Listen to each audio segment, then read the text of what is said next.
अस्सलाम वालेकुम। मैं हूं इमरान आज़म और आप देख रहे हैं मेरा यूट्यूब चैनल इमरान आज़म व्यूज़। नाज़रीन, पाक भारत जंग ख़त्म हो गई, लेकिन ज़ाहिर है इसके असरात बहुत ही दूररस होंगे। अब हर जगह एक ही बात ज़ेर बहस है और जो अंडर डिस्कशन है, चाहे पाकिस्तान हो, भारत हो या फिर आलमी मीडिया हो या आलमी ताकतें हों या जो पावर कॉरिडोर्स हों, उनमें एक ही बात इस बात का तज़िया किया जा रहा है कि भारत को किन किन महाज़ों पर शिकस्त हुई। ये शिकस्त भारत की सिर्फ़ एक जो जंग का मैदान था वहीं पे नहीं हुई, कई और इससे जुड़े अहम तरीन पहलू हैं जो अब सामने आ रहे हैं और भारत के लिए शायद ये शिकस्त हज़म करना किसी भी तौर जो है आसान नहीं होगा। अब अहम सवाल यह है कि क्या नरेंद्र मोदी की हुकूमत, बीजेपी, आरएसएस ये जो दचका है ये सह पाएंगी या नहीं। आम तरीन हक़ाइक़ हैं जो आपके सामने रखूँगा अपनी इस वीडियो में। पहली बात तो यह है कि अगर हम दाखिली महाज़ का जायज़ा लें तो भारत को दाखिली महाज़ पे किन किन अहम जो फ्रंट्स हैं उन पे एक बड़ी शिकस्त हुई। तो इसमें पहली बात आपको पता है कि भारत का जो एक तस्वर बन रहा था पूरी दुनिया के अंदर और भारत के ख़ास करके भारत के अंदर, वो था कि इमर्जिंग इंडिया कि भारत जो है अब दुनिया की एक बड़ी ताकत बनने जा रहा है, माशी ताकत भी और दिफाई ताकत भी।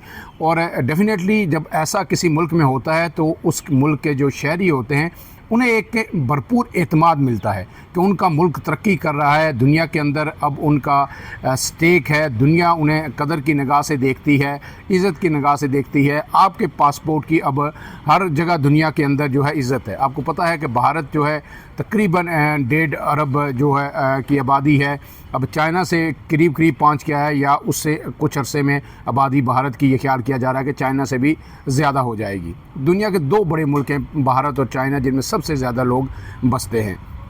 अब उन सब को का जो कॉन्फिडेंस लेवल है, वो एतमाद है, वो रेज़ा रेज़ा हो गया और अब भारत एक शिकस्त खुर्दा मुल्क के तौर पर इस वक्त जो है खड़ा है। ये मैं नहीं कह रहा, ये पाकिस्तानी मीडिया नहीं कह रहा, ये आलमी मीडिया कह रहा है और आलमी जो मुबसरीन कह रहे हैं। पहला तो ये हुआ कि एक ताकतवर मुल्क से शिकस्त खुर्दा मुल्क, अब इसमें भारत के हर शख्स की और ख़ास करके जो पावर कॉरिडोर्स के अंदर लोग हैं, चाहे और जो सियासी जमातों के लोग हैं, उनकी ज़हनी हालत क्या होगी, किस कदर ज़हनी शिकस्त उन्हें ये सहनी पड़ी, इसका अंदाज़ा आप लगा सकते हैं। दूसरी बात जो है कि जब कौम का एतमाद रेज़ा रेज़ा हो जाए तो फिर वो कौम जो है तरक्की फिर उनके लिए आसान नहीं रहती।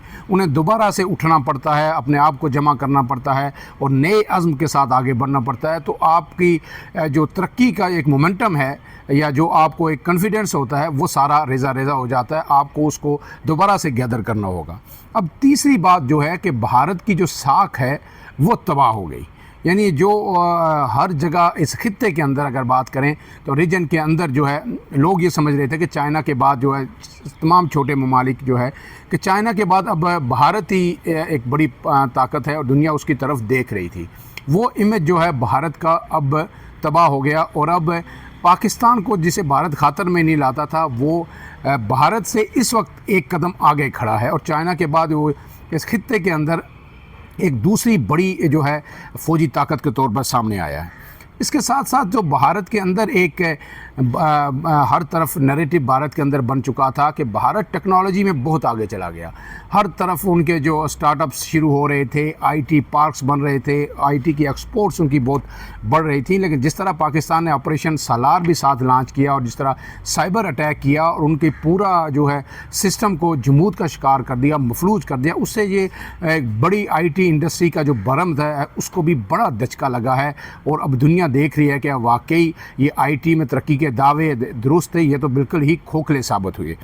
इसके साथ साथ जनाब जो भारत के अंदर आपने देखा कि तवील अरसे से तकरीबन 10 से 12 साल से मोदी बरसर इक़्तिदार हैं 2014 के बाद से, तो अपोजिशन जो कांग्रेस थी और दिगर जमातें थी वो गुफ्तगू तो करती थी लेकिन बेजान किस्म की गुफ्तगू करती थी, उनमें जान नज़र नहीं आती थी और ऐसा लग रहा था कि मोदी जिस तरह की बातें कर रहे हैं, जिस तरह का उनका अंदाज़ है, लबो लहजा है, दबंग अंदाज़ है, उन्हें कोई अपोजिशन आने वाले वक्त में भी नहीं है। और ऐसा लग रहा था कि शायद मोदी जिस तरह के खेल खेलते हैं इलेक्शन से पहले, तो एक दफ़ा फिर जो है मोदी शायद आइंदा कुछ साल मज़ीद जो है इक़्तिदार उन्हीं के पास रहे और बीजेपी के पास रहे और हिंदुत्व का नज़रिया जिसको इतना परवान चढ़ाया जा रहा था वही जो है जो हिकमत अमली है ये कारगर साबित हो। लेकिन यकदम आपने देखा कि पूरी भारतीय अपोजिशन कांग्रेस समेत उन्हें एक नई तवानाई मिली, एक नई जान उन्हें मिली और ऐसा लग रहा है कि अब अपोजिशन जो है वही नज़र आ रही है, वही हावी है और बीजेपी हमें कहीं नज़र नहीं आ रही। इसके साथ साथ जो आरएसएस के सताए अवाम थे मुल्क के अंदर, जितनी अकलियतें थी मुसलमानों समेत, वो सारे उठकर खड़े हो गए हैं और वो कह रहे हैं कि ये हिंदुत्व की जो पॉलिसियाँ हैं इसका ये नतीजा है। इसके साथ जो आखिरी बात दाखिली सतह, फिर हम आते हैं सफारती मास पे नाकामियों की तरफ, कि जो ये गोदी किस्म का मीडिया था जो गोद के अंदर बैठा हुआ था इन हुक्मरानों की भारत के, और उसके अलावा कुछ बयान नहीं करता था। आपने इस जंग में भी देखा कि क्या क्या उस मीडिया ने कहा, उसकी तफसील में नहीं जाऊँगा। उस पर पूरी दुनिया के अंदर जिस तरह लान तान हुई और जिस तरह भारत के अंदर बैठे जो आलमी मीडिया के नुमाइंदे थे उन्होंने जिस तरह लान तान किया और जो कुछ वो कह रहे हैं, अब भारतीय मीडिया को दुनिया में कहीं यानी अपना मुंह छुपाने की जगह नहीं मिल रही और हर तरफ से उन पर थू थू हो रही है। भारतीय मीडिया जो इतना बड़ा मुल्क है और इतनी बड़ी आबादी है, उसका मीडिया इस कदर खोखला, इस कदर बेबुनियाद, इस कदर जाली निकला, ये साख अब भारतीय मीडिया की बर्बाद होकर रह गई है। और अब मीडिया के उसी के अंदर से आवाज़ें उठना शुरू हो गई हैं कि इस मोदी ने, आरएसएस ने, इस हिंदुत्व की पॉलिसी ने हमें कहीं का नहीं छोड़ा और हमें दुनिया के अंदर हमारी जो साख थी उसे तबाह बर्बाद कर दिया। और अब वो मीडिया भी मोदी के ख़िलाफ़ बोलना शुरू हो गया है। अब आते हैं सफारती मास पे कि सफारती मास पर भारत को क्या क्या दचके लगे और किस कदर बड़े लगे और इसके असल असरात क्या होंगे। तो जनाब, भारत इस वक्त खित्ते की एक बड़ी माशी ताकत बनने का दावा कर रहा था, बड़ी दिफाई ताकत बनने का दावा कर रहा था। पहले भी हमने आपको बताया कि भारत ने जो है, अमेरिका ने अपने सारे पैसे जो है एक ऐसे घोड़े पे लगाए थे जिसके बारे में अमेरिका का दावा था, इसराइल का दावा था कि उसने पाकिस्तान को तो बहुत पीछे छोड़ दिया है, अब वो चाइना के करीब पहुंच चुका है। और इसी बुनियाद पे वो दुनिया से तल्लुकात भी बना रहा था अमेरिका से, इसराइल से, कि अब मैं ही हूँ जो इस खित्ते के अंदर अमेरिका के मफादात का तहफ़्फ़ुज़ कर सकता है, इसराइल के मफादात का तहफ़्फ़ुज़ कर सकता है और चीन के ख़िलाफ़ खड़ा होकर चीन को अब ललकार सकता है और चीन को आंखें दिखा सकता है। तो सारे पैसे इसी घोड़े पे उन्होंने लगाए हुए थे। अब वो जो भरम था वो भी मुकम्मल तौर पर टूट गया। आलमी ताकतों का जो एतमाद था भारत पर जो बढ़ रहा था वो अब शिकस्त व रेख्त हो गया है और अब वो सोचने पे मजबूर हैं कि ये हमने क्या कर दिया, हमने अपने सारे अंडे जो है एक ही बास्केट में डाल दिए थे जो भारत की, अब वो सब जो टूट गए हैं।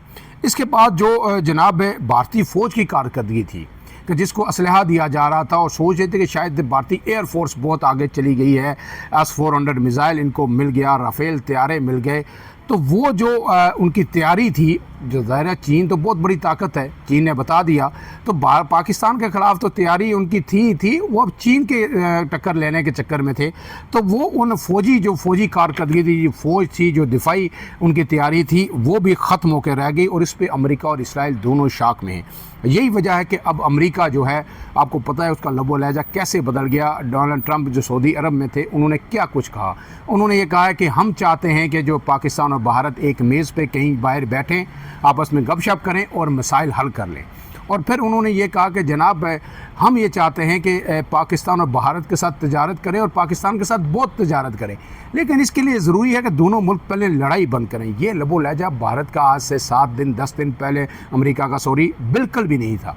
ये यकसर ये लहजा तब्दील हो गया और इस पे भारत हमेशा अपने मुदाखलात जो मामलात हैं उनमें मुदाखलत है, तीसरी दुनिया की मुदाखलत के ख़िलाफ़ रहा है, चाहे मसला कश्मीर हो, हर मामले में फ़ॉरेन पॉलिसी का जो उनका कॉर्नर स्टोन था खारजा पॉलिसी का कि किसी तीसरे फरीक की मुदाखलत नहीं।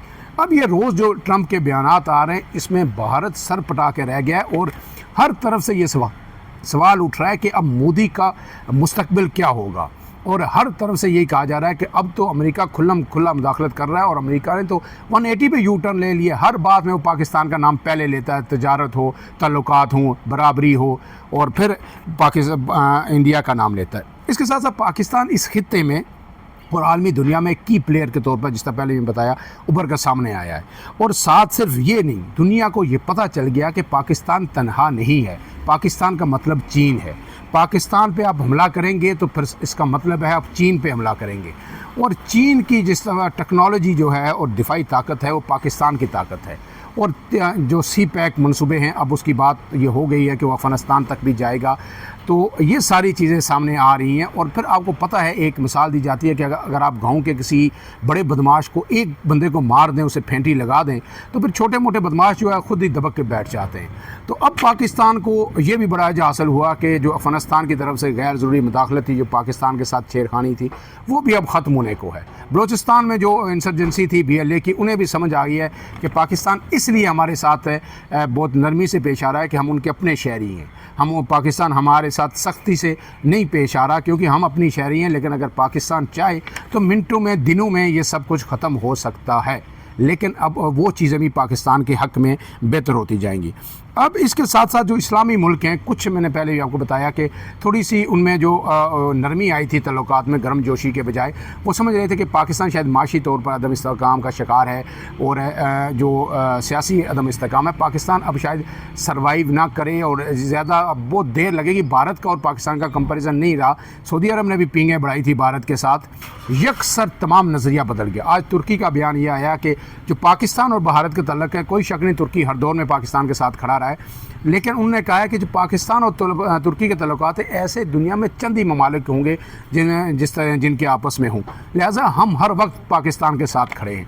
तो पाकिस्तान पहले ही इस्लामी दुनिया की वाहिद एटमी कुव्वत थी। एक जो 1999 के बाद जब ये हुए थे धमाके 1998 के बाद, तो उसके बाद अब दोबारा जो है पाकिस्तान एक मरतबा फिर इमर्ज कर गया है आलमी सतह पे इन एटमी धमाकों के बाद। इसके साथ साथ जो सबसे आखिरी और अहम बात है कि मसला कश्मीर, जिसे भारत कह रहा था, इसे भूल जाएं। बात होगी तो आज़ाद कश्मीर की होगी, बायलैटरल बात होगी, शिमला एग्रीमेंट के तहत होगी, अक़वाम मुत्तहिदा की करारदाद, कुछ नहीं। आर्टिकल 370 और 35A के बाद हमने ख़त्म कर दिया मसला कश्मीर। अब ये हमारी यूनियन टेरिटरीज़ बन गई हैं, कश्मीर के लोग नहीं बोल रहे, सब कुछ ठीक हो गया। अब पूरा भारत चीख रहा है कि पाकिस्तान ने मसला कश्मीर को आलमी मसला बना दिया। एक मतलब फिर जो उमर अब्दुल्ला हैं वज़ीर आला, वो भी एतराफ़ कर चुके हैं कि पाकिस्तान पूरी तरह मसला कश्मीर को एक मरतबा फिर जो आलमी मसला बनाने में कामयाब हो गया है।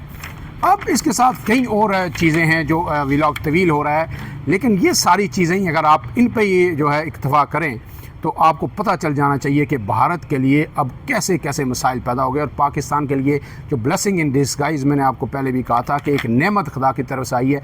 पहले तो पूरी कौम यकजा हुई, जो तकसीम थी, तमाम सियासी जमातें यकजा हुई, और जो कहा तक फ़ौज की मकबूलियत में शायद कोई कमी आ गई है, वो मकबूलियत इस वक्त जो है अपने उरूज पर पहुंच चुकी है। पूरी कौम, मुसल्लह अफवाज यकजा हैं और पूरी दुनिया पाकिस्तान के साथ खड़ी हो गई है। इसके नताइज होंगे पाकिस्तान के लिए बहुत अच्छे, भारत के लिए, मोदी के लिए, हिंदुत्व के लिए बहुत बुरे। फ़िलहाल के लिए इतना ही। इमरान आज़म को दीजिए इजाज़त। अल्लाह हाफ़िज़।